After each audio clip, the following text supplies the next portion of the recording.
तर बाबांनो, कालच्या ब्लॉगमध्ये मटणाचा ह्यो ब्लॉग डिलीट केला होता मी. काही कारणामुळे डिलीट केला होता. तर मी परत आज जोडतो. मस्तपैकी 2 दिवस निवांत असल्यामुळे मटणाची भाजी बनवली. मग काय इसल्याला म्हटलं जाऊन बेर घेऊन येतात, कारण ऊन लय होतं. तर असं कोण माझ्यासारखं कोण बेर पिऊन दाखवते सांगा. नॉनस्टॉप बॉटम, एकदम चिल्ड, तोंडाला लावले की खाली काढायचं नाही. मग काय, तुम्हाला माहीत होतं आम्ही श्रीनगरचा माल भरला, काश्मीरला चाललो आहे. भारतमाला हवेला आलतो.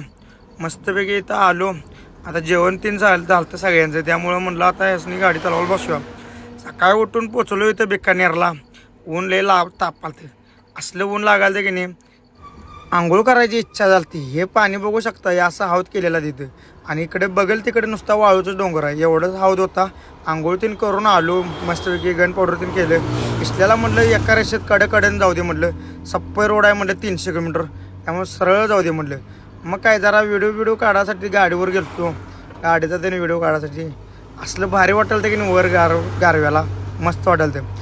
भारतमाला हवेला असल्यामुळे जेवण बिवण काही भेटत नाही, चहा पण भेटत नाही.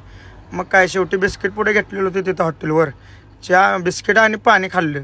मग काय, संध्याकाळी भावानं नियोजन केलं जेवणाचं. गाडीत डाळच बनवतात रांड्याची, दुसरं काय बनवा त्यांच्या ध्यानाचं येत नाही, डाळच बनवतात.